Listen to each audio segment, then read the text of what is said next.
Mojang is already putting the finishing touches on its Mounts of Mayhem game drop set to release this winter, and we've got some interesting things to go along with it. Oh, hi everyone, Dewlan here, and welcome to Snapshot 25W46A. We're in the end game now. But there's still been some interesting things added. So there's only a couple of brand new things that were added in this snapshot, but the first one revolves around this guy, the Nautilus. Now, before you would just put a saddle in this guy and then ride around, but now if I get on him, you can see that there is an inventory, so we can actually attach the saddle and the netherite horse armor, or I guess Nautilus armor, directly in the UI. So that's a very nice parity change between these guys and the horses. It's very fun that we spawned in a coral reef because I can also show off once again the coral zombie Nautilus, feed it some pufferfish, and the same thing goes here. We could put on a saddle and armor here and ride around on these guys. One thing I didn't know about the zombie Nautilus is if you have armor on it, it actually doesn't burn in the daylight, which is super cool to learn,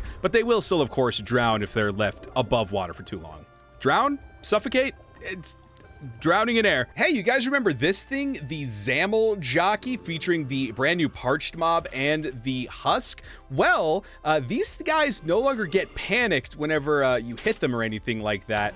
Before, if anything would spawn on these, you could still spook the animal on it, but that doesn't happen anymore. So this goes for horses, mules, donkeys, camels, zombie horses, and camel husks, of course. And hey, while we're looking at the Parched, let's throw a potion of weakness on here. You may notice that the camel and the husk get the weakness, but the Parched itself is now immune from weakness, which, you know, makes sense. They do shoot weakness arrows. Actually, hang on, wait a minute.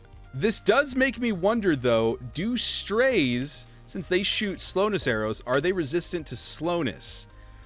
Oh, no, they're not. Ooh. Oh, that's something that they might have to revisit then. Huh. The only other real change that they've added to this update as far as new things has to do with the spawn eggs. Now, they're all organized by category. Check this out. So the first section is Overworld, and that is broken down into farm animals, mounts, pets, wild animals, aquatic animals, miscellaneous, and then golems, which it's so funny that we have enough golems in this game that they warrant their own category, villagers, undead, spiders, monsters, and then illagers. And then we have the nether and the end mobs. I mean, yeah, I like it. I think the more organization, the better. Sure, why not? Oh my god, wait, is the cat spawn egg jelly? That's so cute. You guys remember the music frequency and music toast meters? Well, now, not only was the music toast button slightly renamed, but now, whenever you want to show it, you now have the option to just put it in the pause menu. That way, it doesn't actually show up in your game when a new song starts. But if you're curious of the song, you can just hit the pause menu. To honor Kurt J. Mack for hitting the far lands, Mojang also added "One does not simply walk to the far lands" as a splash text option up on the main screen, which is kind of a cool little nod. I love when they do little nods to YouTubers and pop culture references. Who knows? Maybe one day I'll have one up there. You know what? On second thought, maybe not. And then we actually only have a couple of technical changes to talk about. Now, a lot of the changes have to do with textures and data packs. The first one being that beacons no longer support translucent textures. So if that's for you, sorry. And some changes to block models have happened as well. You can now rotate block models around multiple axes. And it's no longer locked to just 45-45. So I spoke to our resident technical change expert and creator of the Yet Another Bingo mod, Fenifith, to find out a little bit more about this. And then there was one slight change that may be a little bit more pertinent.